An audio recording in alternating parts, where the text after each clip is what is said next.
بسم الله الرحمن الرحيم. الحمد لله رب العالمين، والصلاة والسلام على سيد المرسلين وعلى آله وأصحابه أجمعين إلى يوم الدين. أعوذ بالله من الشيطان الرجيم. بسم الله الرحمن الرحيم. من يطع الرسول فقد أطاع الله ومن تولى فما أرسلناك عليهم حفيظا. صدق الله العظيم. وقال النبي صلى الله عليه وسلم: تركت فيكم أمرين، كتاب الله وسنتي، أو كما قال عليه الصلاة والسلام. سبحانك لا علم لنا إلا ما علمتنا إنك أنت العليم الحكيم. رب اشرح لي صدري ويسر لي أمري واحلل عقدة من لساني يفقهوا قولي. معزز حاضرین اور سامعین کرام، ہم اور آپ یہاں پر ایک روزہ ختم نبوت ورکشاپ میں جمع ہے. اللہ تعالی ہمارے یہاں جمع ہونے کو قبول فرمائے اور دعا فرمائے کہ اللہ تعالی صحیح بات صحیح نیت کے ساتھ صحیح طریقے پر کہنے کی توفیق عطا فرمائے. میرے بھائیوں، بزرگوں اور دوستوں، اس وقت میرے سامنے جو عنوان ہے اور جس عنوان پر بولنے کے لیے مجھے کہا گیا ہے وہ دو عنوان ہیں. ایک عنوان ہے اہل قرآن کا، جو حقیقت میں منکرین حدیث ہے، حدیث کا انکار کرتے ہیں. تو انکار حدیث پر مجھے کچھ باتیں آپ حضرات کی خدمت میں رکھنا ہے. اور دوسرا جو عنوان ہے وہ فیاض کا فتنہ فیاض، جو علاج کے نام پر لوگوں کو گمراہ کر رہا ہے اور لوگوں کے ایمان پر ڈاکہ ڈال رہا ہے. میرے بھائیوں، بزرگوں اور دوستوں، سب سے پہلے ہم انکار حدیث کا جو فتنہ ہے، یا جو لوگ اپنے آپ کو اہل قرآن کہتے ہیں، اس فتنے کو ہم سمجھنے کی کوشش کرتے ہیں اور اس کو جاننا چاہیں گے. سب سے پہلے یہ بات ہم کو سمجھنا چاہیے اور جاننا چاہیے کہ ہم دین کے نام سے، مذہب کے نام سے جو بھی عقیدہ رکھتے ہیں یا جو بھی عمل کرتے ہیں، اس کو ہم چار چیزوں سے پروف کرتے ہیں. یعنی ہم اللہ کے بارے میں جو عقیدہ رکھتے ہیں، رسول اللہ صلی اللہ علیہ وسلم کے بارے میں جو عقیدہ رکھتے ہیں، یا دین و شریعت کا جو بھی کام کرتے ہیں، نماز پڑھتے ہیں، روزہ رکھتے ہیں، تو اس کے لیے ہمارے سامنے جو بات ہوتی ہے اس میں چار چیزیں ہوتی ہیں. پہلی چیز یہ ہے کہ یا تو وہ قرآن مجید سے ثابت ہوتا ہے. مثلا ہم جو بھی عقیدہ رکھیں گے یا جو بھی عمل کریں گے تو پہلے نمبر پر ہم یہ دیکھتے ہیں کہ یہ عقیدہ، اس کو ہم جو پروف کریں گے وہ عقیدہ قرآن مجید سے ثابت ہے یا نہیں ہے. ایک تو یہ بات ہمارے سامنے ہے. دوسری جو چیز ہے وہ ہے کہ ہم جو بھی عقیدہ رکھتے ہیں یا جو بھی عمل کرتے ہیں، عمل کے لحاظ سے ہو یا عقیدے کے لحاظ سے ہو، جو بھی ہم مانتے ہیں، کیا وہ حدیث سے ثابت ہے یا حدیث سے ثابت نہیں ہے. تو یہ دوسری چیز ہے. تیسری چیز، جس چیز کو ہم عقیدے کے طور پر یا عمل کے طور پر مانتے ہیں، وہ اجماع امت، یعنی صحابہ کرام نے وہ عقیدہ رکھا ہے یا صحابہ کرام نے وہ عمل کیا ہے یا نہیں کیا ہے، اس کو بھی ہم پیش نظر رکھتے ہیں. اور اسی طرح آخری درجے میں چوتھی چیز جو ہے وہ قیاس ہے، کہ جو علماء اسلام ہے، جو ائمہ کرام ہے، انہوں نے اپنے اجتہاد کے ذریعے، اپنے قیاس کے ذریعے کوئی بات بتائی ہے تو ہم اس کو قبول کرتے ہیں. تو یہ جو شریعت، جو لا ہے، شریعت کا جو قانون ہے، قانون شریعت، یہ قانون شریعت کی جو بنیاد ہے، بیسک ہے، وہ چار چیزیں ہیں: قرآن، حدیث، اجماع امت اور قیاس. یہ چار چیزوں پر پورا قانون شریعت کا دار و مدار ہے. اسلام میں اگر کسی چیز کو ثابت کرنا ہے یا کسی چیز کے ثبوت کو بتانا ہے تو اس بتانے والے کے لیے ان چار باتوں میں سے کسی ایک بات کا یا چاروں باتوں کا اس کو پروف دینا ہے. اب یہاں مثال کے طور پر ہم توحید کو مانتے ہیں، رسالت کو مانتے ہیں، آخرت کو مانتے ہیں، ختم نبوت کا عقیدہ رکھتے ہیں. اب اس کا ثبوت کیا ہے؟ اس کا ثبوت ہم قرآن سے دیکھتے ہیں. قرآن مجید میں چونکہ اس کا ثبوت ہے اور قرآن مجید میں یہ بات توحید کے بارے میں بتایا گیا، گزشتہ انبیاء کرام کی نبوت و رسالت کے بارے میں بتایا گیا، آخرت کے بارے میں بتایا گیا، اور حضور صلی اللہ علیہ وسلم کے آخری نبی ہونے کے بارے میں بتایا گیا، اس لیے ہم اس کو مانتے ہیں. نماز ہم کیوں پڑھتے ہیں؟ نماز اس لیے پڑھتے ہیں کہ قرآن مجید میں بار بار حکم دیا گیا اقیم الصلاۃ، کہ نماز پڑھو تو ہم نماز پڑھتے ہیں۔ تو پہلے مرحلے میں ہم قرآن مجید کو سامنے رکھتے ہیں کہ ہمارا جو عقیدہ ہے یا جو ہمارا عمل ہے وہ قرآن مجید سے ثابت ہے یا نہیں ہے۔ دوسری مثال حدیث کی ہے۔ اب حدیث میں بعض عقائد وہ ہیں جس کی وضاحت اور جس کی تفصیل ہم کو قرآن میں نہیں ملتی، لیکن حدیث میں اس کی وضاحت کی گئی اور اس کی تشریح کی گئی، جیسے حضرت عیسیٰ علیہ السلام کا آسمان پر اٹھایا جانا اور قیامت کے قریب آسمان سے ظاہر ہونا، یا حضرت مہدی کا ظاہر ہونا، یا دجال کا نکلنا۔ یہ جو علامات ہے، یا عذاب قبر ہے، قبر کے عذاب ہونے کا عقیدہ رکھنا، یہ جو عقائد ہے اس کا تذکرہ، اس کا اشارہ قرآن مجید میں تو ہے، لیکن اس کی مکمل وضاحت، مکمل تشریح جو ہے وہ حدیث میں ہے۔ تو اس لیے ہم ان عقائد پر ایمان رکھتے ہیں۔ تو اس کا پروف کیا ہے، اس کا ثبوت کیا ہے کہ یہ عقیدہ حدیث سے ثابت ہے۔ اور اسی طرح ہم نمازوں کی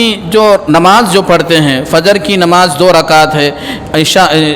ظہر کی نماز 4 رکعت ہے، اس طرح جو نمازوں کی الگ الگ تعداد ہے، رکعت ہے، اس کو کیوں مانتے ہیں؟ اس لیے کہ حدیث میں بتایا گیا، حدیث میں فرمایا گیا کہ آپ کو فجر میں 2 رکعت پڑھنا ہے، ظہر میں 4 رکعت پڑھنا ہے، عصر میں 4 رکعت پڑھنا ہے، جمعہ میں 2 رکعت پڑھنا ہے، یہ ساری تفصیلات۔ زکوٰۃ آپ کو دینا ہے تو زکوٰۃ کی یہ تفصیلات ہیں۔ تو یہاں جو ہم زکوٰۃ دیتے ہیں یا نماز کی رکعتیں ہمارے پاس ہیں، یہ سب حدیث سے ثابت ہیں۔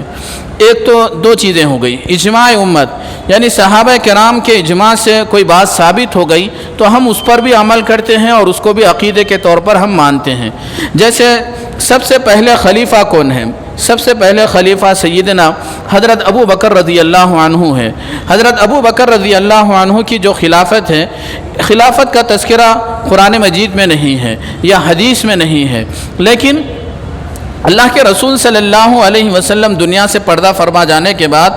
تمام صحابہ کرام نے متفقہ طور پر، متحدہ طور پر حضرت ابو بکر رضی اللہ عنہ کو خلیفہ تسلیم کیا۔ تو اب یہ جو ہم حضرت ابو بکر رضی اللہ عنہ کو جو خلیفہ اول مانتے ہیں، اس کا ثبوت کیا ہے؟ اس کا ثبوت یہ ہے کہ صحابہ کرام نے اس پر اتفاق کیا ہے، اس پر اجماع کیا ہے، اور اس بیس پر ہم حضرت ابو بکر رضی اللہ عنہ کو پہلا خلیفہ مانتے ہیں۔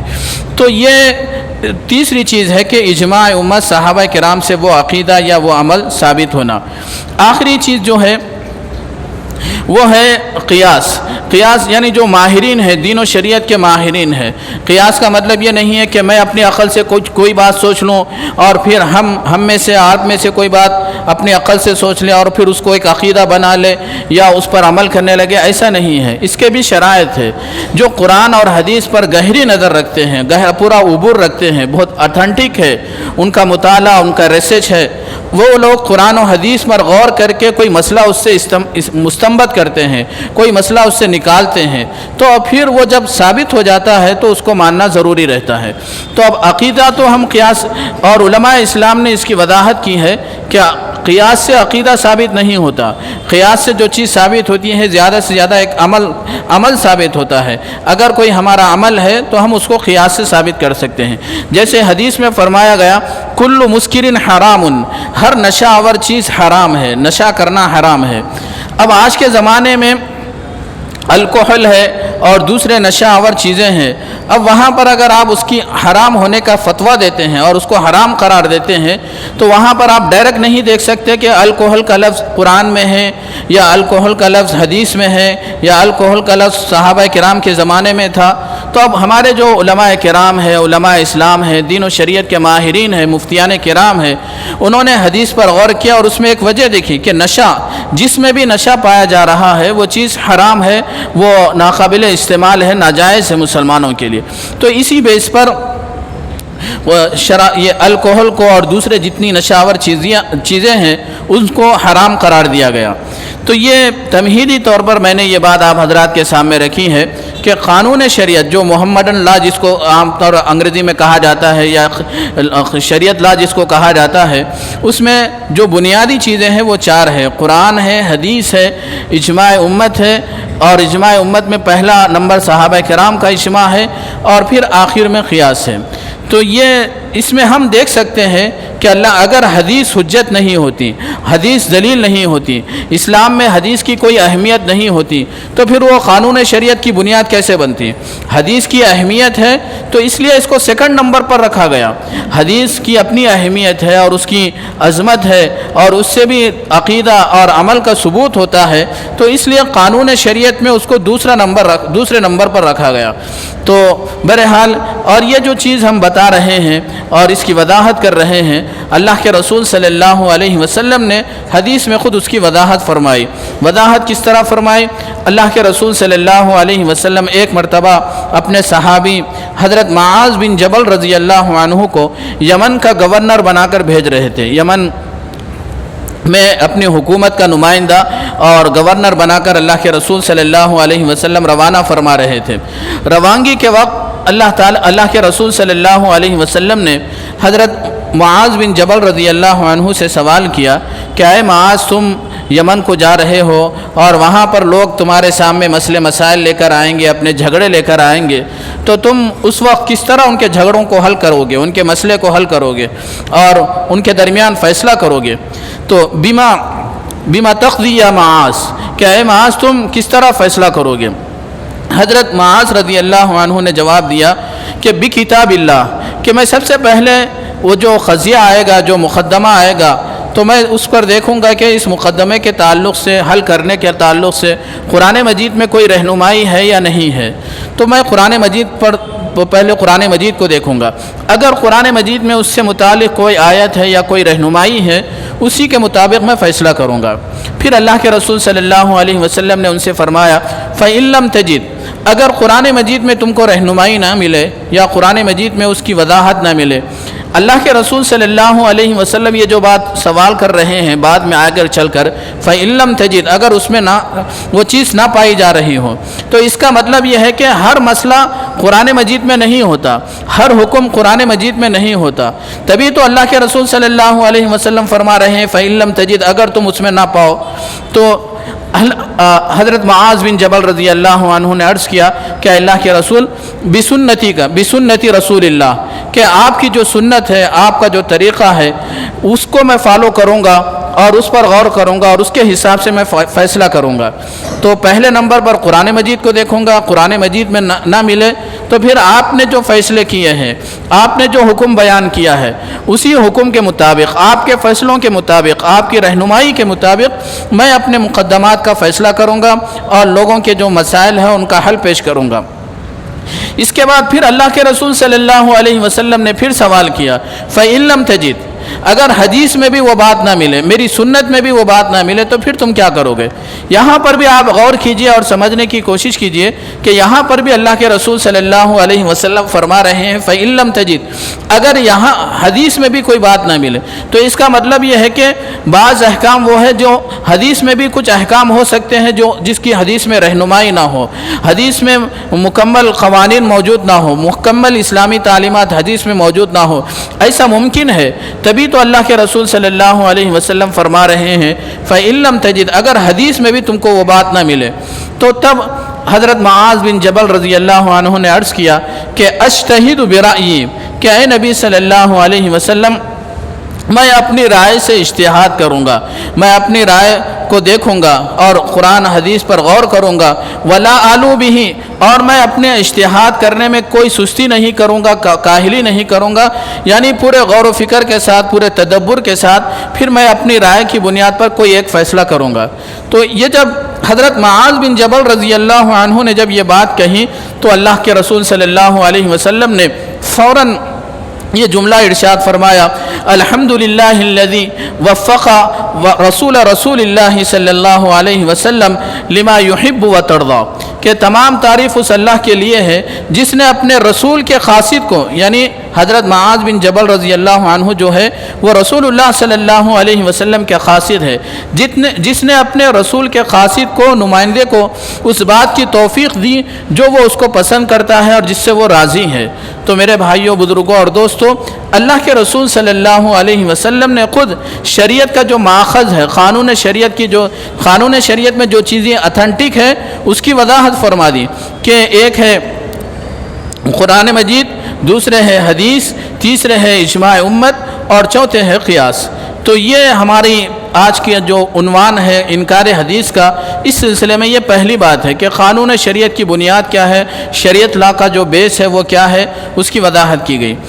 اب یہ دوسرے نمبر پر ہم کو یہ جاننا اور سمجھنا ہے کہ یہ جو انکار حدیث کا مسئلہ ہے، حدیث کے انکار کرنے کا یا حدیث کو حجت نہیں ماننے کا، یہ بہت ہی سنگین معاملہ ہے، بہت ہی خطرناک معاملہ ہے۔ میرے بھائیوں، بزرگوں اور دوستوں، ہم اور آپ اس کو سمجھنا تھوڑا ہمارے لیے مشکل ہوگا، لیکن جو لوگ رسول اللہ صلی اللہ علیہ وسلم کی ذات گرامی کا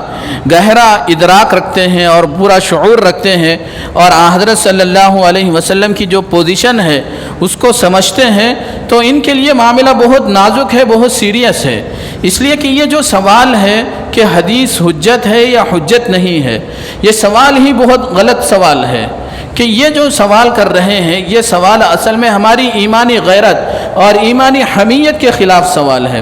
اس لیے کہ اس سوال کا مقصد کیا ہے، اس سوال کا منشا کیا ہے؟ نعوذ باللہ، اس سوال کا مقصد اور اس سوال کا منشا رسول اللہ صلی اللہ علیہ وسلم کی ذات گرامی کو سوالات کے کھٹہرے میں کھڑا کرنا ہے۔ حضرت صلی اللہ علیہ وسلم کے ذات پر جو اعتماد ہے، اعتبار ہے، حضرت صلی اللہ علیہ وسلم کی ذات کو مشتبہ بنانے کی کوشش ہے۔ حضرت صلی اللہ علیہ وسلم کی ذات پر جو اعتماد ہے، اس اعتماد کو ختم کرنے کی کوشش ہے۔ میرے بھائیوں، بزرگوں اور دوستوں، یہ جو سوال ہے، یہ سوال ہی غلط ہے کہ حدیث حجت ہے یا حدیث حجت نہیں ہے۔ کیوں غلط ہے؟ اس لیے کہ اس میں براہ راست رسول اللہ صلی اللہ علیہ وسلم کی ذات پر سوال کیا جا رہا ہے کہ آپ کی ذات کیا اس لائق ہے یا لائق نہیں ہے کہ آپ کی بات کو مانا جائے یا آپ کی بات کو رد کر دیا جائے، آپ کی بات کو قبول کیا جائے یا آپ کی بات کو قبول نہ کیا جائے۔ یہ نعوذ باللہ خود حضور صلی اللہ علیہ وسلم کی ذات پر سوال کھڑا کرنے کے مترادف ہے، اور یہ ہماری ایمانی غیرت اور ایمانی حمیت کا سوال ہے۔ کیا ہم اس کو برداشت کر سکتے ہیں کہ ایک آدمی رسول اللہ صلی اللہ علیہ وسلم پر کے اعتماد کو ختم کرے کہ آپ کی کہی ہوئی بات قابل قبول ہے یا قابل قبول نہیں ہے؟ میرے بھائیوں، بزرگوں اور دوستوں، رسول اللہ صلی اللہ علیہ وسلم کی ذات گرامی ہمارے لیے آخری اتھارٹی ہے، یعنی آپ ہمارے لیے مرجع ہے، ماخذ ہے کہ آپ کے بعد آپ ہی سے وہ بات ثابت ہوتی ہے، اور آپ کی ذات ہمارے لیے قابل اعتماد ہے۔ ہم دنیا میں لوگوں نے بہت سارے لوگوں پر سوالات اٹھائے، علماء کرام پر سوالات اٹھائے، صوفیاء کرام پر سوالات اٹھائے، حتیٰ کہ صحابہ کرام پر سوالات اٹھائے۔ تو آدمی سوالات اگر اٹھانے سے پہلے غور کر لیتا کہ میں کس پر سوال اٹھا رہا ہوں، تو وہ سوال کرنے سے پہلے بچ جاتا۔ لیکن یہاں چونکہ ایمان کا مسئلہ ہے اور اپنی جو ذہنی جو خرابی ہے اس کا مسئلہ ہے، تو اس لیے آدمی اس سنگینی کو نہیں سمجھ رہا ہے۔ تو اس لیے یہ جو سوال ہے کہ حدیث حجت ہے یا حدیث حجت نہیں ہے، یہ سوال ہی غلط ہے، اور یہ نعوذ باللہ اللہ کے رسول صلی اللہ علیہ وسلم کی ذات پر سوال کھڑا کرنے کے مترادف ہے، اس معنی پر کہ اللہ کے رسول صلی اللہ علیہ وسلم کی ذات ہمارے لیے قابل قبول ہے یا قابل قبول نہیں ہے۔ دنیا میں لوگ سوالات اٹھانے کی اجازت دیتے ہیں، سوال کھڑا کرنے کی اجازت دیتے ہیں، لیکن اس کی بھی ایک حد ہوتی ہے، ایک لیمٹ ہوتی ہے۔ جیسے اسمبلی میں، پارلیمنٹ میں تحریک عدم اعتماد پیش کی جاتی ہے، عدم اعتماد ہم پر، حکومت کے خلاف عدم اعتماد کی تحریک پیش کی جاتی ہے، تو وہاں پر کیا کرتے ہیں کہ آپ چیف منسٹر کے خلاف عدم اعتماد پیش کر سکتے ہیں، گورنر کے خلاف، یا لیکن اس میں بھی ایک قانون یہ ہے، ضابطہ یہ ہے کہ صدر جمہوریہ کے خلاف کوئی آدمی عدم اعتماد کی تحریک پیش نہیں کر سکتا، جو پریزیڈنٹ ہے اس کے خلاف کوئی سوال کھڑا نہیں کر سکتا۔ اب اس پر غور کیجئے کہ دنیا میں جو معمولی عہدے ہیں، جو معمولی منصب ہے، ان کا تو یہ پروٹوکول ہے کہ آدمی ان کو سوالات کے دائرے میں، سوالات کے گھیرے میں نہیں لا سکتا، لیکن جو حضرت صلی اللہ علیہ وسلم کی ذات گرامی ہے، جو سید الاولین والآخرین ہے اور کائنات کے سردار ہے، ان پر سوال اٹھا رہا ہے کہ آپ کی بات، کہی ہوئی بات ہمارے لیے قابل اعتماد ہے یا قابل اعتماد نہیں ہے۔ تو یہ چیز سراسر رسول اللہ صلی اللہ علیہ وسلم کی ذات گرامی کی جو اہمی عظمت ہے اس کے خلاف ہے۔ دوسری چیز ہم کو اس سوال کے سلسلے میں یہ سمجھنا ہے کہ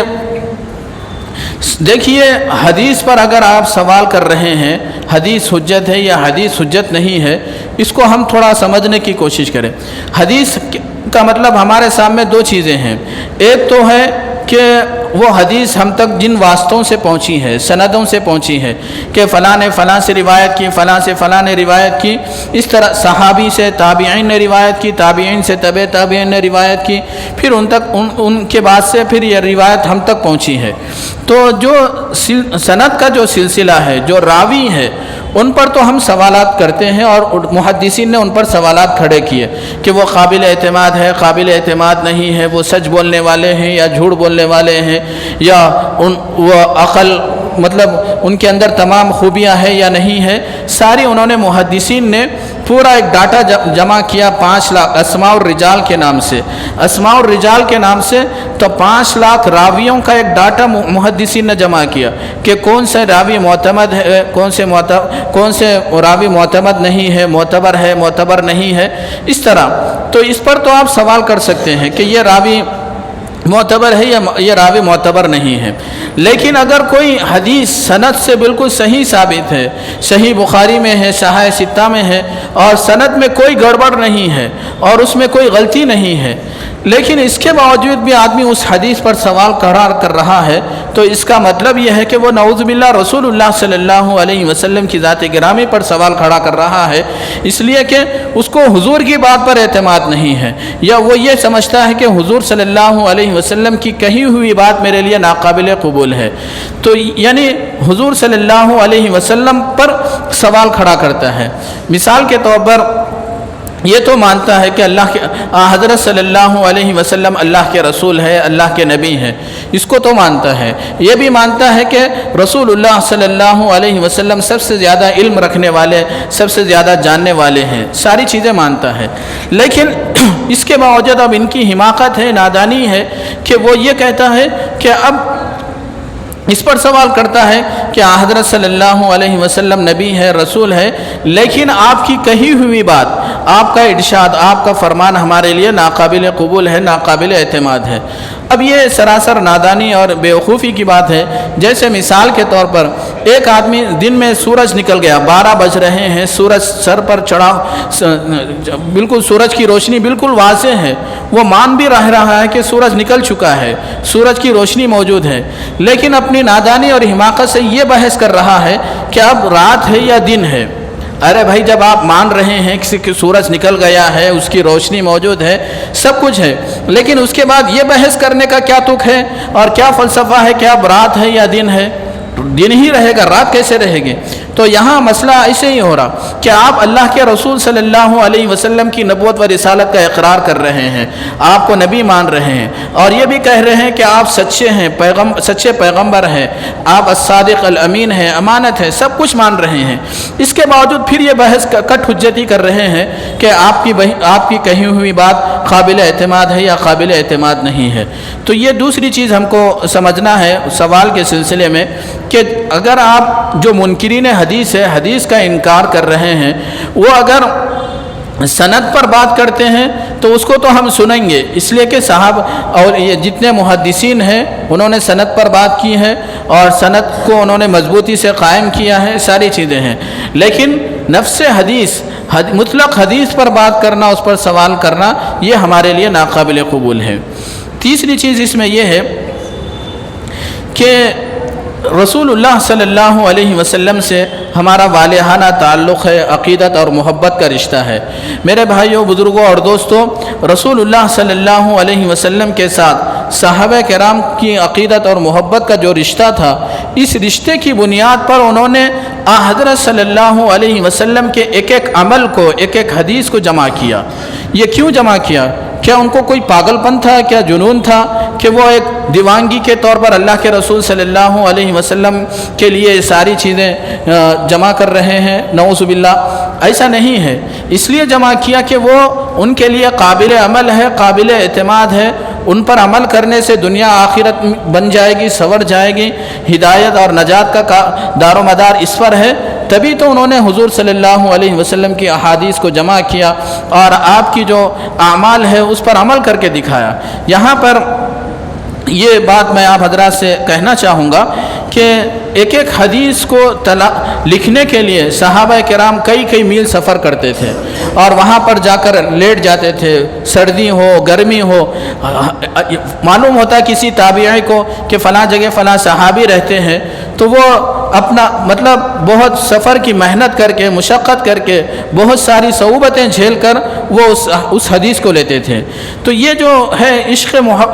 اور رسول اللہ صلی اللہ علیہ وسلم سے والہانہ عقیدت اور محبت کا تقاضا یہ ہے کہ حدیث پر عمل کیا جائے اور حدیث کو ثبوت مانا جائے۔ دنیا میں ہم دیکھتے ہیں کہ اگر کسی کے والد کا انتقال ہو جاتا ہے یا کسی کے شیخ اور پیر و مرشد کا انتقال ہو جاتا ہے، انتقال ہونے کے بعد جب وہ تذکرہ کرتا ہے اپنے شیخ کا، اپنے پیر و مرشد کا یا اپنے والد کا، تو وہ اکثر تذکرے میں یہ کہتا ہے کہ میرے والد ایسا کھاتے تھے، میرے والد ایسا پیتے تھے، وہ یہاں بیٹھتے تھے، یہ کام کرتے تھے، میرے شیخ نے فلاں موقع پر یہ بات کہی، میرے پیر و مرشد نے یہ بات کہی۔ جب والد کے ساتھ رشتہ اور تعلق رکھنے والے، شیخ اور مرشد کے ساتھ رشتہ تعلق رکھنے والے اپنی عقیدت اور محبت کا اتنا اظہار کر سکتے ہیں، تو جو صحابہ کرام جنہوں نے رسول اللہ صلی اللہ علیہ وسلم کی مبارک صحبت اٹھائی ہے، وہ ان کو اپنے حضور سے کتنا زیادہ عقیدت اور محبت نہیں ہوگی۔ اسی لیے ایک مرتبہ ایران کے بادشاہ کے دربار میں صحابہ کرام جب پہنچے تو وہاں پر دسترخوان لگایا گیا۔ اس دسترخوان پر بیٹھ کر سب صحابہ کھانا کھا رہے تھے، تو کھانے کے دوران کوئی ایک نوالا نیچے گر گیا اور ایک صحابی نے اس نوالے کو اٹھا کر کھا لیا۔ تو بازو جو آدمی تھے، جو صاحب تھے، انہوں نے کہا کہ آپ نیچے گرا ہوا جو نوالا ہے دسترخوان پر اس کو اٹھا کر کھا رہے ہیں، لیکن یہ یہاں کے شاہی دربار میں اس کو اچھا نہیں سمجھا جاتا، معیوب سمجھا جاتا۔ اس آدمی نے یہ بات کہی تو صحابی نے فوراً کیا کہا؟ صحابی نے فوراً یہ بات کہی، اترک سنت حبیبی لہذہ الحماقہ، کیا میں ان بے وقوفوں کی وجہ سے، ان نادانوں کی وجہ سے اپنے محبوب آقا دو جہاں نبی آخر الزمان صلی اللہ علیہ وسلم کی سنت کو چھوڑ دوں، سنت کو ترک کر دوں؟ تو اندازہ لگائیے کہ صحابہ کرام نے ہمیں بتایا ہے کہ حدیث کا کیا مقام ہے، سنت کا کیا مرتبہ ہے، صحابہ کرام نے ہم کو سکھایا ہے۔ یہ سوال وہ لوگ کھڑا کر سکتے ہیں جن کی عقل مارے گئی یا جو دماغی طور پر جو مفلوج ہو گئے، وہ لوگ یہ سوال کر سکتے ہیں کہ حضور صلی اللہ علیہ وسلم کی سنت قابل اتباع ہے، قابل اتباع نہیں ہے، یا حضور کی حدیث قابل قبول ہے، قابل قبول نہیں ہے۔ یہ سوال وہ لوگ کر سکتے ہیں جو عقل اور فہم سے پیدل ہے یا ان کے اندر سمجھنے کا مادہ نہیں ہے۔ صحابہ کرام نے ہم کو بتایا ہے کہ حضور صلی اللہ علیہ وسلم کی سنت اور حضرت صلی اللہ علیہ وسلم کی حدیث ہمارے لیے حجت بھی ہے اور ہمارے لیے قابل عمل بھی ہے۔ اسی طرح حضرت عبداللہ بن عمر رضی اللہ عنہ، حضرت عبداللہ بن عمر رضی اللہ عنہ یہ صحابی رسول ہے اور حضرت صلی اللہ علیہ وسلم کے ایک ایک عمل کی نقل کرتے ہیں۔ تو ایک مرتبہ حج کے سفر سے واپس ہو رہے تھے، راستے میں ایک جگہ وہ رک گئے تو صحابہ قضائے حاجت کے لیے رکے، حالانکہ قضائے حاجت کا کوئی تقاضا نہیں تھا، طہارت کا کوئی تقاضا نہیں تھا۔ تو بعد میں جب سفر کے ساتھیوں نے ان سے پوچھا کہ وہاں پر آپ رک گئے، تو انہوں نے کہا کہ میں اس لیے رکا کہ میں ایک مرتبہ رسول اللہ صلی اللہ علیہ وسلم کے ساتھ سفر کر رہا تھا، تو آپ بھی سفر کے دوران یہاں پر توقف کیے تھے، رک گئے تھے، اسی سنت کی اتباع میں، پیروی میں یہاں پر رک گیا، حالانکہ مجھے طہارت کا تقاضا نہیں تھا، قضائے حاجت کا تقاضا نہیں تھا، لیکن حضور صلی اللہ علیہ وسلم رکے تھے اس لیے میں بھی رک گیا۔ تو یہ چیز ہم کو سمجھنے کی ضرورت ہے کہ صحابہ کرام نے ہمارے سامنے بتایا ہے کہ ہم کو حدیث کا ہمارے نزدیک کیا مقام ہے اور حدیث ہمارے لیے حجت ہے یا نہیں ہے۔ اور آخری چیز اس سلسلے میں، اس سوال کے سلسلے میں، یہ کہ حدیث حجت ہے یا حدیث حجت نہیں ہے، یہ سوال کے سلسلے میں آخری جو چیز ہے، یہ جو سوال ہے عقل کے خلاف بھی ہے، عقل اور دانائی کے خلاف ہے۔ میرے بھائیوں، بزرگوں اور دوستوں، قرآن مجید میں اللہ تعالیٰ نے رسول اللہ صلی اللہ علیہ وسلم کے بارے میں یہ بات ارشاد فرمائی کہ کہ وَيُذَكِّيهِمْ وَيُعَلِّمُهُمُ الْكِتَابَ وَالْحِكْمَةَ يَتْلُو عَلَيْهِمْ آيَاتِهِ وَيُذَكِّيهِمْ وَيُعَلِّمُهُمُ الْكِتَابَ وَالْحِكْمَةَ۔ اللہ کے رسول صلی اللہ علیہ وسلم کی پوزیشن کو بتایا جا رہا ہے، مقام اور مرتبے کو بتایا جا رہا ہے کہ آپ کے فرائض کیا ہے۔ آپ نبی بنا کر بھیجے گئے، پیغمبر بنا کر بھیجے گئے ہیں، اس کا مطلب کیا ہے؟ تو بتائے آپ آیات کی تلاوت کرتے ہیں، کتاب و حکمت کی تعلیم دیتے ہیں، معلم ہیں، معلم انسانیت ہے، ساری انسانیت کا سبق پڑھانے والے ہیں۔ اب یہاں آدمی یہ کہتا ہے کہ میں آپ کو اپنا استاد تو مانتا ہوں، لیکن آپ کی بتائی ہوئی تعلیمات میرے لیے حجت نہیں ہے، تو یہ تو سراسر نادانی اور حماقت کی بات ہے۔ جیسے مثال کے طور پر اگر آج کوئی طالب علم، کوئی اسٹوڈنٹ کلاس روم میں، کالج کا ہو یا یونیورسٹی کا ہو، کلاس روم میں اپنے سر سے یا اپنے ٹیچر سے یہ کہنے لگے، سر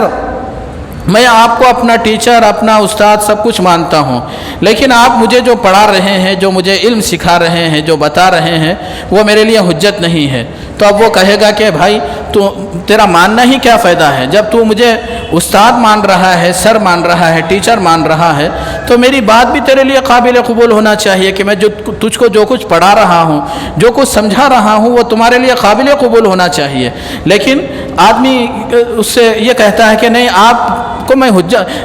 سر تو مانتا ہوں، ٹیچر مانتا ہوں، لیکن آپ کی بات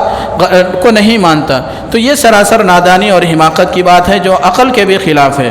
میرے بھائیوں، بزرگوں اور دوستوں، اصل بات کیا ہے؟ اصل بات یہ ہے کہ جیسے ایمان لانے میں ہم کوئی فرق نہیں کرتے، اسی طرح اتباع میں بھی ہم کوئی فرق نہیں کرتے۔ ایمان لانے میں اللہ اور اللہ کے رسول صلی اللہ علیہ وسلم میں فرق نہیں کرتے۔ جیسے مثال کے طور پر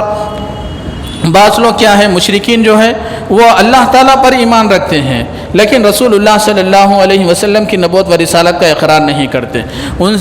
اور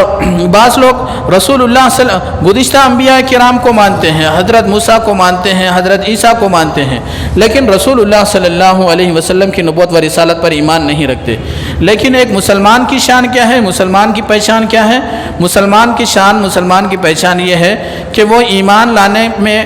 اللہ پر بھی ایمان رکھتا ہے، گزشتہ انبیاء پر بھی ایمان رکھتا ہے، حضور صلی اللہ علیہ وسلم پر بھی ایمان رکھتا ہے۔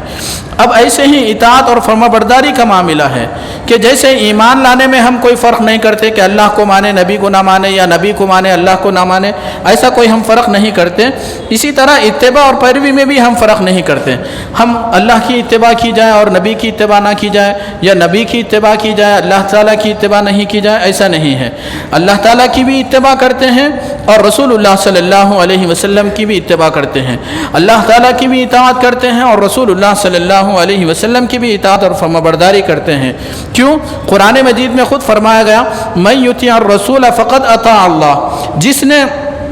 رسول اللہ صلی اللہ علیہ وسلم کی اطاعت اور فرمانبرداری کی، حقیقت میں اس نے اللہ تعالیٰ کی اطاعت اور فرمانبرداری کی۔ تو بہرحال یہ چیز ہمارے سامنے ہے کہ حدیث حجت ہے یا حجت نہیں ہے، یہ سوال ہی غلط ہے۔ اس لیے غلط ہے کہ یہ ایمان غیرت اور حمیت کے خلاف ہے۔ نمبر 2، یہ عشق و محبت کے خلاف ہے، رسول اللہ صلی اللہ علیہ وسلم سے والہانہ عقیدت اور محبت جو ہے اس کے خلاف ہے۔ تیسرے یہ کہ یہ عقل اور دانائی کے خلاف ہے کہ ایک کو آپ اس کو نبی تو مان رہے ہیں، رسول تو مان رہے ہیں، رسول اللہ صلی اللہ علیہ وسلم کو، لیکن آپ کی بات کا انکار کر رہے ہیں۔ جیسے کسی استاد کو استاد تو مان رہے ہیں، لیکن اس کی سکھائی ہوئی باتوں کا آپ انکار کر رہے ہیں۔ اب اس میں دوسرے نمبر پر ہم کو یہ سمجھنا ہے کہ اللہ کے رسول صلی اللہ علیہ وسلم کی پوزیشن کیا ہے، مقام اور مرتبہ کیا ہے۔ حدیث پہ جن لوگوں نے سوال کھڑا کیا ہے کہ یہ حدیث حجت ہے یا حدیث حجت نہیں ہے، حدیث ہمارے لیے قابل عمل ہے یا قابل عمل نہیں ہے، یہ جو سوال ان لوگوں نے کھڑا کیا ہے، سوال اس لیے کھڑا کیا ہے کہ ان لوگوں نے اصل میں حضور صلی اللہ علیہ وسلم کے مقام اور مرتبے کو سمجھنے کی کوشش نہیں کی۔ حضور صلی اللہ علیہ وسلم کا مقام اور مرتبہ، آپ کی جو پوزیشن ہے، اس کو انہوں نے نگاہوں میں نہیں رکھا۔ ان لوگوں نے یہ سمجھا، مثال وہ لوگ اپنی کتابوں میں بھی دیتے ہیں، جو منکرین حدیث ہیں، حدیث کا انکار کرنے والے ہیں، وہ لوگ اس کو مثال سے پیش کرتے ہیں۔ وہ لوگ یہ کہتے ہیں کہ جیسے آپ کے پاس کوئی ڈاکیا آیا، پوسٹ مین آیا، پوسٹ مین آنے کے بعد اس نے ایک لیٹر آپ کے حوالے کیا، ایک لیٹر آپ کو خط پیش کیا۔ اب آپ کے اوپر آپ کی مرضی ہے، آپ پر ڈیپینڈ ہے، آپ چاہے تو وہ خط پڑھیں یا خط کو پھاڑ کر پھینک دیں۔ آپ کو پوسٹ مین پھر پلٹ کے نہیں پوچھتا کہ آپ نے خط پڑھا ہے یا خط نہیں پڑھا ہے، یا اس کو قبول کیا ہے قبول نہیں کیا ہے، ڈاکیا پوسٹ مین ایسا نہیں پوچھتا۔ تو اب یہ لوگ بھی نعوذ باللہ حضور صلی اللہ علیہ وسلم کو یہ پوزیشن دینا چاہ رہے ہیں کہ حضرت صلی اللہ علیہ وسلم ایک پوسٹ مین کی حیثیت سے ہزار بار نعوذ باللہ ایک پوسٹ مین اور ڈاکیے کی حیثیت سے ہم تک اپنا پیغام پہنچائے ہیں۔ اب اس پیغام کو قبول کرنا قبول نہ کرنا یہ ہماری مرضی ہے۔ ہم آپ کو پوسٹ مین تو مانتے ہیں، نبی تو مانتے ہیں، لیکن اس پر ایمان رکھنا،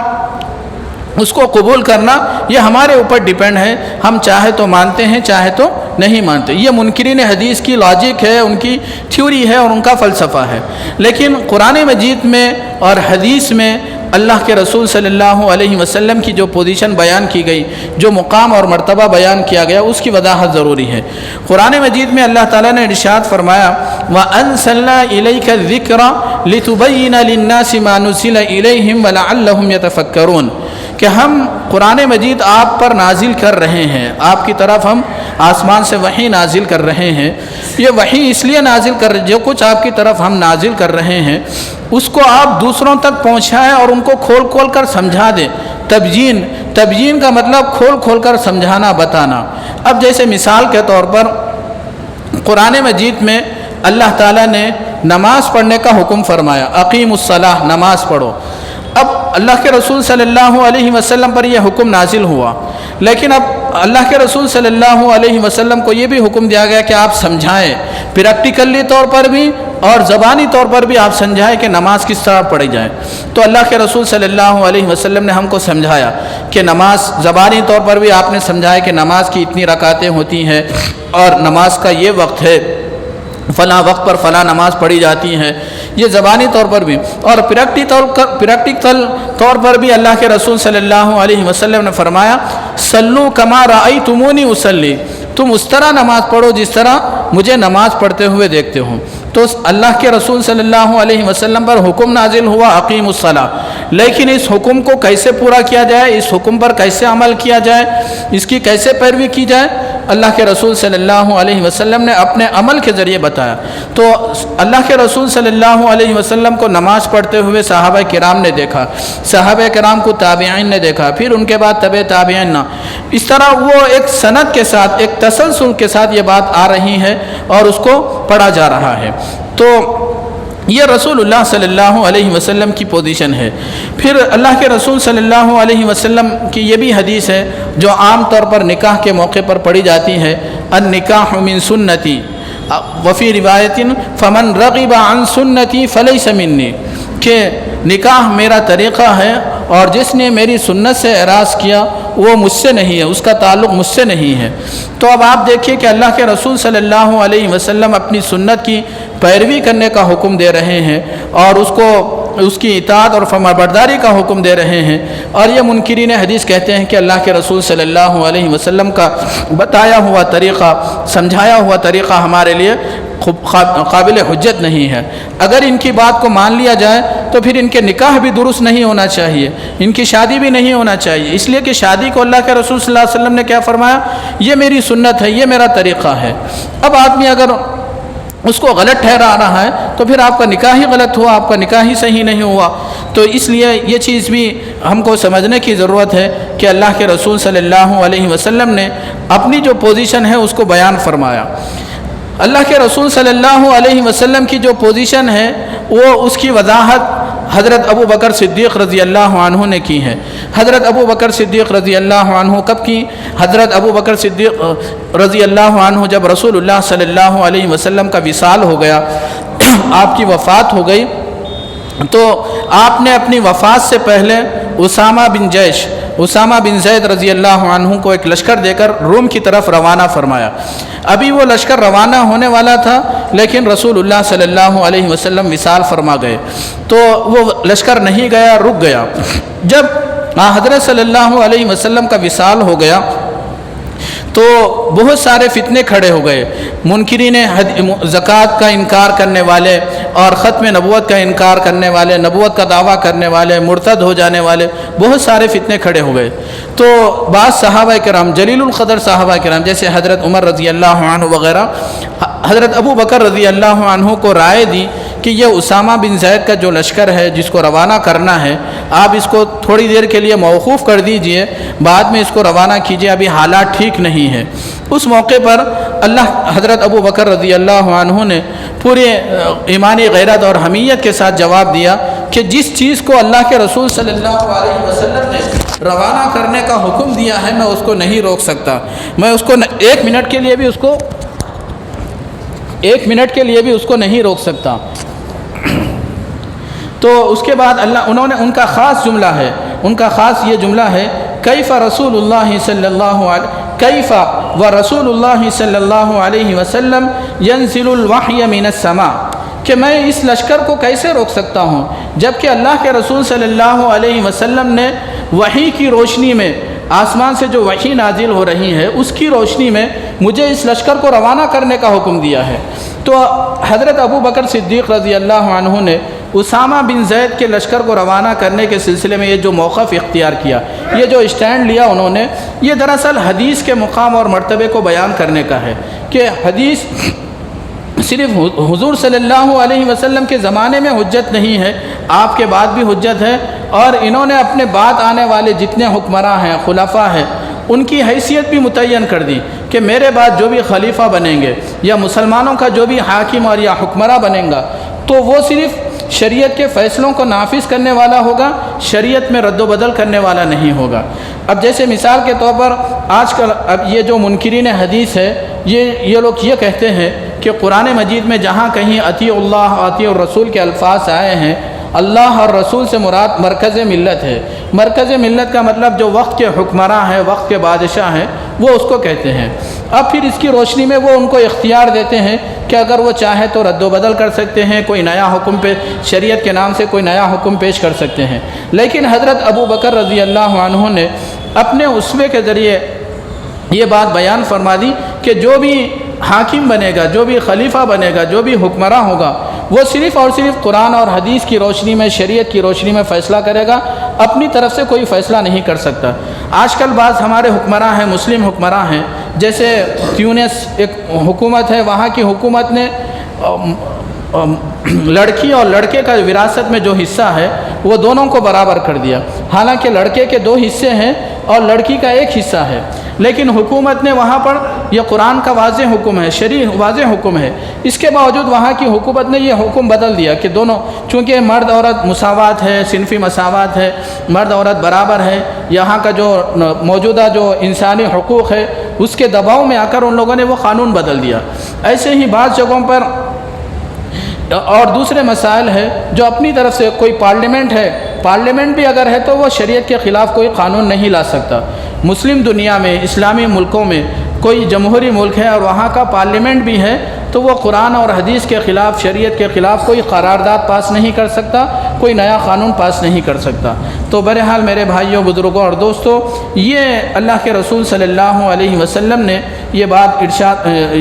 کی، یہ پوزیشن ہے اور ان کا یہ مقام اور مرتبہ ہے کہ نہ صرف آپ نبی ہیں بلکہ آپ نبی بھی ہیں، اور جس طرح نبوت و رسالت کا اقرار کرنا یہ ہمارا حق ہے اور یہ آپ کا حق ہے، لازمی حق ہے، اسی طرح اتباع اور پیروی بھی آپ کا لازمی حق ہے۔ جس طرح حضور صلی اللہ علیہ وسلم سے نبوت و رسالت کے حق کو کوئی چھین نہیں سکتا، اسی طرح اتباع اور پیروی کے حق کو بھی کوئی چھین نہیں سکتا، وہ قیامت تک باقی ہے۔ اب تیسرے نمبر پر ہم کو یہ سمجھنا ہے منکرین حدیث۔ منکرین حدیث یہ جو فتنہ ہے یہ 19ویں صدی عیسوی میں اس کا آغاز ہوا، اور چند مشہور نام ہیں، عبداللہ چکرالوی، اسلم جیراج پوری، غلام احمد پرویز، یہ وہ لوگ ہیں جنہوں نے حدیث کا انکار کیا۔ حدیث کا انکار جب ان لوگوں نے انکار کیا ہے تو بہت سارے دین کے بنیادی باتوں کا ان لوگوں نے انکار کر دیا۔ جیسے مثال کے طور پر ان کے جو چند عقائد ہیں میں ان کی وضاحت کروں گا، چونکہ وقت ختم ہونے کو ہے اس لیے مختصر ان کی وضاحت کرنا چاہوں گا کہ مثلا مثال کے طور پر جو لوگ حدیث کا انکار کرتے ہیں، جو اپنے آپ کو اہل قرآن کہتے ہیں، وہ لوگ یہ کہتے ہیں کہ حدیث کو ماننا شرک ہے۔ اگر کوئی آدمی حدیث کو مانتا ہے، حدیث پر ایمان رکھتا ہے کہ یہ اللہ کے رسول صلی اللہ علیہ وسلم کا حکم ہے، تو وہ گویا شرک کر رہا ہے۔ اسی طرح ان کا یہ عقیدہ ہے کہ آدمی نماز کے وقت جو اللہ اکبر کہتا ہے، تکبیر تحریمہ، اللہ اکبر یہ جو تکبیر ہے ان کے نزدیک یہ تکبیر بھی شرک ہے۔ کیوں شرک ہے؟ ان کی لاجک یہ ہے، سوچنے کا انداز یہ ہے کہ اصل میں یہ بتایا جا رہا ہے کہ بہت سارے معبود ہیں، ان تمام معبودوں میں اللہ سب سے بڑا ہے، یہ ان کی سوچنے کا۔ حالانکہ ہم تو یہ کہتے ہیں کہ اللہ بڑا ہے، اللہ اکبر ہم کہتے ہیں، اللہ وحدہ لا شریک ہے اور وہی سب سے بڑا خدا ہے، سب سے بڑا معبود ہے۔ لیکن یہ لوگ یہ کہتے ہیں کہ نہیں، ان کے سامنے کئی معبود رکھے ہوئے ہیں، کئی بت رکھے ہوئے ہیں، ان میں سے سب سے بڑا رب جو ہے، سب سے بڑا معبود جو ہے وہ اللہ کو مانتے ہیں، اس لیے اللہ اکبر کہتے ہیں۔ تو نعوذ باللہ یہ اس کو شرکیہ تعبیر، شرکیہ تکبیر کہتے ہیں۔ اسی طرح ان کا ماننا یہ ہے، منکرین حدیث یہ لوگ اس بات کو مانتے ہیں کہ نجات کے لیے رسولوں پر ایمان لانا ضرور نہیں ہے، صرف اللہ کی وحدانیت کا اقرار کرنا، اللہ تعالیٰ پر ایمان رکھنا ضروری ہے۔ اور بعض ان میں وہ ہیں، وہ یہ بھی کہتے ہیں کہ حضور صلی اللہ علیہ وسلم پر بھی ایمان لانا ضروری نہیں ہے، کیونکہ جو یہود و نصارہ ہے، عیسائی ہے، یہودی ہے اور دوسرے لوگ ہیں جو گزشتہ مذاہب کے ماننے والے ہیں، وہ اللہ تعالیٰ پر بھی ایمان رکھتے ہیں اور ان کے نبیوں پر بھی ایمان رکھتے ہیں، لیکن اگر وہ حضور کو نہیں مانتے ہیں تو تب بھی وہ نجات یافتہ ہے، وہ ایمان والے ہیں۔ یہ منکرین حدیث کا ماننا ہے۔ لیکن آپ اچھی طرح جانتے ہیں کہ مومن بننے کے لیے، اسلام میں داخل ہونے کے لیے اللہ کی وحدانیت کا اقرار کرنا ہے، اور جتنے بنیادی عقائد ہیں، گزشتہ انبیاء پر بھی ایمان رکھنا ہے اور حضور صلی اللہ علیہ وسلم پر بھی ایمان رکھنا ہے۔ اس کے بغیر کوئی مسلمان ہی، مومن ہی نہیں ہو سکتا۔ اور اس کے بعد اسی طرح حضرت عیسیٰ علیہ السلام کے رفع اور نزول کا انکار کرتے ہیں، یہ مانتے ہیں کہ حضرت عیسیٰ علیہ السلام کی وفات ہو چکی ہے اور آپ دوبارہ دنیا میں نہیں آئیں گے، یہ انکار حدیث کے لوگوں کا عقیدہ ہے۔ اور انکار حدیث میں اب یہ جو عبداللہ چکڑالوی ہے یا نیاز احمد فتح پوری ہے اور دوسرے لوگ ہیں، یہ تو پرانے لوگ ہیں۔ اب نیا جو لیٹسٹ ہے وہ جاوید احمد غامدی نام ہے۔ جاوید احمد غامدی کو سوشل میڈیا پر بہت زیادہ سنا جاتا ہے، پڑھا جاتا ہے، لیکن موصوف کا ماننا بھی یہ ہے کہ حدیث کے ذریعے اسلام میں کسی عقیدے کا یا عمل کا اضافہ نہیں ہو سکتا۔ جاوید احمد غامدی یہ ان کا حدیث کا انکار کرنے والے ہیں۔ ان کا کہنا یہ ہے کہ اگر آپ حدیث کو مانتے ہیں، حدیث پر ایمان رکھتے ہیں، تو حدیث کے ذریعے اسلام میں نہ کسی عقیدے کا اضافہ ہو سکتا ہے، نہ کسی عمل کا اضافہ ہو سکتا ہے۔ تو یہ ساری چیزیں گمراہی کی باتیں ہیں۔ حالانکہ ہم شروع ہی میں بتائے تھے کہ اسلام میں جو بھی عقیدہ عمل کا ثبوت ہوتا ہے وہ 4 چیزوں میں سے ہوتا ہے، اور اس میں حدیث بھی دوسرے نمبر پر حدیث ہے۔ تو یہ چند انکار حدیث کے تعلق سے۔ اب جو لوگ حدیث کا انکار کرتے ہیں، اس کا سب سے بڑا نقصان یہ ہے کہ اگر آدمی حدیث کو نہیں مانتا ہے اور اس کے حجت ہونے کا انکار کرتا ہے تو وہ اسلام پر ایک قدم بھی آگے نہیں بڑھ سکتا، دین و شریعت پر چلنے کے لیے ایک قدم بھی آگے نہیں بڑھ سکتا، اس لیے کہ آپ کو ہر مرحلے پر حدیث سے رہنمائی لینا پڑتا ہے۔ عبادت کرنا ہے تو کیسے کرنا ہے، زکوٰۃ دینا ہے تو کتنی دینا ہے، حج کرنا ہے تو کہاں کہاں جانا ہے، کیسے اعمال کرنا ہے، اور دوسری چیزیں جو صدقہ خیرات کرنا ہے، دعائیں پڑھنا ہے، یہ ساری چیزیں آپ کو حدیث ہی میں ملے گی۔ قرآن مجید میں اس کا اشارہ ملے گا یا اس کا خلاصہ ملے گا۔ تو آخر میں چند کتابوں کے نام آپ حضرات کے سامنے،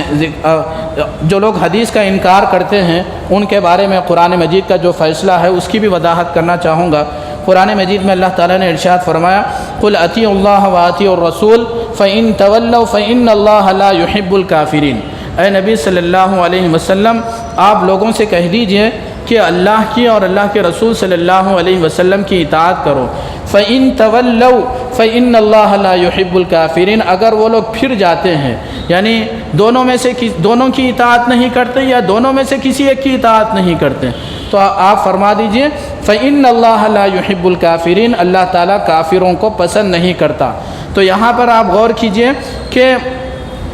کافر کا لفظ فرمایا گیا کہ اللہ تعالیٰ کافروں کو پسند نہیں کرتا۔ جو لوگ اطاعت رسول سے روگردانی کرتے ہیں یا اللہ تعالیٰ کی اطاعت سے روگردانی کرتے ہیں تو وہ اللہ تعالیٰ کی نگاہ میں کافر ہیں۔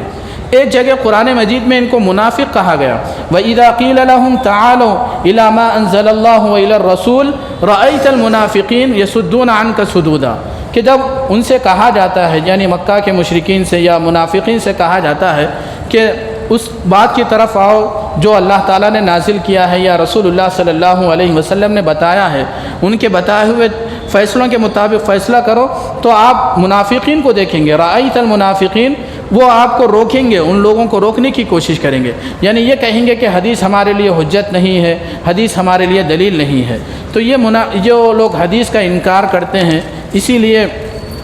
تمام مفتیان کرام کا فتویٰ بھی ہے کہ حدیث کا انکار کرنے والا حقیقت میں قرآن کا انکار کرنے والا ہے اور دین کے ایک بڑے حصے کا انکار کرنے والا ہے، اس لیے وہ مسلمان نہیں ہے، وہ دائرہ اسلام سے خارج ہے۔ آخری بات جو ہے وہ یہ ہے کہ انکار حدیث کا جو فتنہ ہے، اس فتنے کو سمجھنے کے سلسلے میں چند کتابوں کے نام ہیں، آپ حضرات اس کو نوٹ کرنا چاہیں تو نوٹ کر سکتے ہیں تاکہ ہم اس کو مزید سمجھ سکیں اور اس پر پڑھ سکیں۔ جیسے ایک کتاب ہے حجت حدیث، حضرت مولانا مفتی تقی عثمانی دامت برکاتہم، حدیث حجت ہے، انگریزی میں بھی ہے، اردو میں بھی ہے یہ کتاب حجت حدیث۔ ایک کتاب ہے انکار حدیث کے نتائج، آدمی اگر حدیث کا انکار کرتا ہے تو اس کا کیا رزلٹ ہے، اس کے کیا اثرات ثمرات ظاہر ہوتے ہیں اور کیسے کیسے گمراہ عقائد سامنے آتے ہیں۔ یہ حضرت مولانا سرفراز خان صفدر، بہت بڑے عالم دین گزرے ہیں، یہ ان کی کتاب ہے۔ اور ایک کتاب کا نام ہے انکار حدیث کیوں، حدیث کا انکار کیوں کرتے ہیں لوگ، یہ حضرت مولانا یوسف لدھیانوی رحمۃ اللہ علیہ کی کتاب ہے۔ اور آخری ایک کتاب ہے سنت کی آئینی حیثیت، سنت کی آئینی حیثیت، یہ مولانا سید ابو الاعلیٰ مودودی علیہ الرحمہ کی کتاب ہے۔ اگرچہ کہ علماء کرام نے ان کی بعض کتابوں پر تنقید کی ہے، لیکن یہ کتاب ایسی ہے سنت کی آئینی حیثیت، اس پر علماء